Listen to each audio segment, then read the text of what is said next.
మన Chiranjeevi vascular and multi speciality hospital దేశంలోనే best vascular and endovascular facilities and all multi speciality care.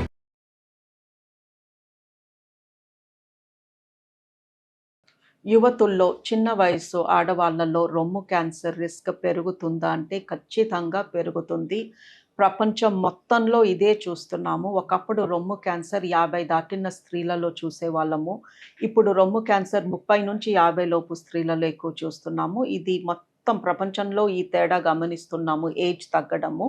But మిగతా దేశాలతో compare చేస్తే Asian countries, భారతదేశము, Bangladesh, Pakistan, middle east ఈ కంట్రీస్లో రొమ్ము క్యాన్సర్ చిన్న వయసు వాళ్ళల్లో ఇంకా ఎక్కువ చూస్తున్నాము. సో రొమ్ము క్యాన్సర్ ప్రతి 12 మందిలో ఒకరికి వస్తుంది మన దేశంలో. ఒకప్పుడు ఇందాక చెప్పినట్టు 50 దాటిన వాళ్ళలో, 60 దాటిన వాళ్ళలో రొమ్ము క్యాన్సర్ చూసేవాళ్ళము. ఇప్పుడు 30 దాటంగానే ఒక్కొక్కసారి 20 నుంచి 30 లోపే రొమ్ము క్యాన్సర్ ఉన్న స్త్రీలను చూస్తున్నాము. ఒక్కొక్కసారి ప్రెగ్నెన్సీలో రొమ్ము క్యాన్సర్ చూస్తున్నాము. సో ఈ స్త్రీ ప్రెగ్నెంట్ అని వస్తుంది, కొంచెం రొమ్ములో నొప్పిగా ఉంటుంది, డాక్టర్ని చూపిస్తారు. ప్రెగ్నెన్సీలో రొమ్ము నొప్పి ఎలాగే ఉంటుంది అనుకుంటాము, బట్ చూస్తే రొమ్ములో క్యాన్సర్ గడ్డ ఉంటుంది. సో మరి ఎందుకు చిన్న వయసులో స్త్రీలకి రొమ్ము క్యాన్సర్ వస్తుంది? ఎందుకు రొమ్ము క్యాన్సర్ ఇంత విపరీతంగా మనం చూస్తున్నాము అంటే, రొమ్ము క్యాన్సర్ రావడానికి కారణాలు ఏంటో ముందు చూద్దాము. రొమ్ము క్యాన్సర్ పిల్లలు లేని వాళ్ళకి ఎక్కువ చూస్తాము. రొమ్ము క్యాన్సర్కి హార్మోన్ ఇష్టము. ఈ హార్మోన్ పీరియడ్స్ వస్తున్న స్త్రీలలో ఎక్కువ ఉంటాయి. ఈ ప్రెగ్నెన్సీలో ఉండే హార్మోన్ మన బాడీని కాపాడుతుంది. పీరియడ్స్ అప్పుడు వచ్చే హార్మోన్ మనకి క్యాన్సర్స్ తెప్పించవచ్చు. సో ఇప్పుడు మీరు ఆలోచిస్తే, ఒకప్పుడు ఒక 30-40 ఇయర్స్ అగో స్త్రీలకి ఏ వయసులో పిల్లలు పుట్టేవారు? యూజువలీ 20 to 26 మధ్యలో ఆల్మోస్ట్ అందరూ మన దేశంలో పెళ్ళి అయిపోయేది. ఒక్కళ్ళిద్దరు పిల్లలు. By 28-29 almost everybody finish their family. So pregnancy అప్పుడు 9 నెలలు పీరియడ్స్ రావు. ప్రెగ్నెన్సీ అయిపోయాక కనీసము అప్పుడు ఆ టైంలో కనీసం 1-2 ఇయర్స్ బ్రెస్ట్ ఫీడింగ్ చేసేవారు. ఆ 1-2 ఇయర్స్ బ్రెస్ట్ ఫీడింగ్లో కనీసం 6 to 12 months పీరియడ్స్ వచ్చేవి కావు. అండ్ ఈ బ్రెస్ట్ ఫీడింగ్ అప్పుడు, ప్రెగ్నెన్సీ అప్పుడు మనలో రిలీజ్ అయ్యే హార్మోన్ మనని క్యాన్సర్స్ నుంచి కాపాడుతుంది. సో ఒక 30-40 ఇయర్స్ అగో 30 లోపే ఒక స్త్రీకి కనీసము 3-4 ఏళ్ళు పీరియడ్స్ లేకుండా ఉండేవి, because of 1 or 2 pregnancies and because of breast feeding. And ఆ టైంలో పీరియడ్స్ కూడా 14 ఇయర్స్కో 15 ఇయర్స్కో స్టార్ట్ అయ్యేవి. బట్ ఇప్పుడు మనం చూస్తే 9-10కే పీరియడ్స్ స్టార్ట్ అయిపోతున్నాయి.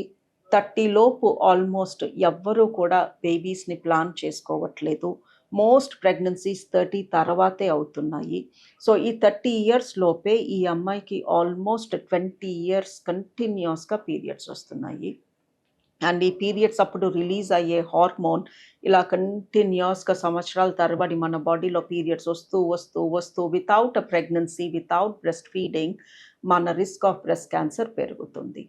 సో వన్ రీజన్ ఎందుకు చిన్న వయసులో మనం ఎక్కువ బ్రెస్ట్ క్యాన్సర్ చూస్తున్నాము అంటే, one reason is early periods, late pregnancies and not breast feeding or not breast feeding enough. చాలామంది 4 నుంచి 6 వారాలు వాళ్ళు చేసే బ్రెస్ట్ ఫీడింగ్. ఎందుకు అంటే ఈలోపే ఉద్యోగానికి వెళ్ళాలి, లేదా బేబీ సరిగా పాలు తాగట్లేదు, లేదా పాలు సరిపోతున్నాయో లేవో తెలియక మేమే డబ్బా పాలు పడుతున్నాము. ఇలాంటి మల్టిపుల్ రీజన్స్ చూస్తున్నాము. ఆర్ ఎక్కువ మందికి సిజేరియన్ అయ్యి తర్వాత ఓపిక లేక, కూర్చోలేక, నొప్పితో, ఆ స్ట్రగుల్తో బేబీ ఐసీయూలో ఉందనో లేకపోతే ఇంకెక్కడో వేరే హాస్పిటల్లో అడ్మిట్ అయ్యిందనో బ్రెస్ట్ ఫీడింగ్ అనేది కూడా బాగా తగ్గిపోతుంది.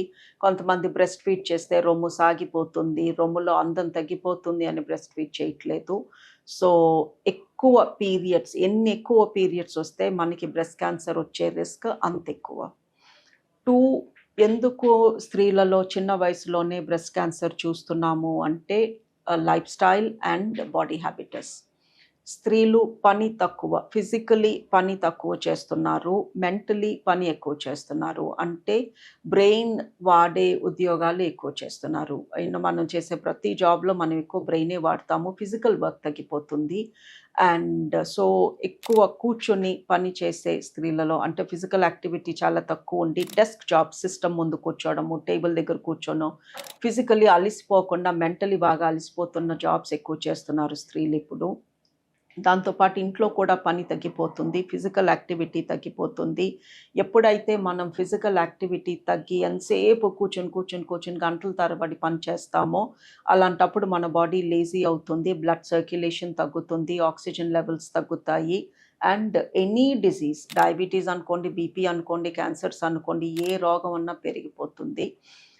3 ప్రాసెస్డ్ ఫుడ్, మనం తినే ఫుడ్లో కార్బోహైడ్రేట్ ఎక్కువ ఉంటుంది, షుగర్ ఎక్కువ ఉంటుంది, ఫ్యాట్ ఎక్కువ ఉంటుంది, దాంతోపాటు అన్హెల్తీ కెమికల్స్ ఎక్కువ ఉంటున్నాయి. మనం తినే ఫుడ్ ఎప్పుడో తయారయ్యి ఎప్పుడో ప్యాకెట్లలో పెట్టి మనం దాన్ని ఇంకెప్పుడో తెరుచుకుని ఇంకెప్పుడో తింటే ఆబ్వియస్లీ ఎన్నో రకాల డేంజరస్ కెమికల్స్ తింటున్నాము. That is one reason. 4th reason obesity. ఈ మధ్యన ఇంతకు ముందు కన్నా ఇప్పుడు ఆడవాళ్ళలో ఫ్యాట్ కంటెంట్ ఎక్కువ ఉంటుంది, బాడీ హ్యాబిటస్ పెద్దగా ఉంటుంది, మన బిఎంఐ ఎక్కువ ఉంటుంది. లావుగా ఉన్న లేడీస్లో ఆటోమేటికలీ బ్రెస్ట్ క్యాన్సర్ రిస్క్ ఎక్కువ.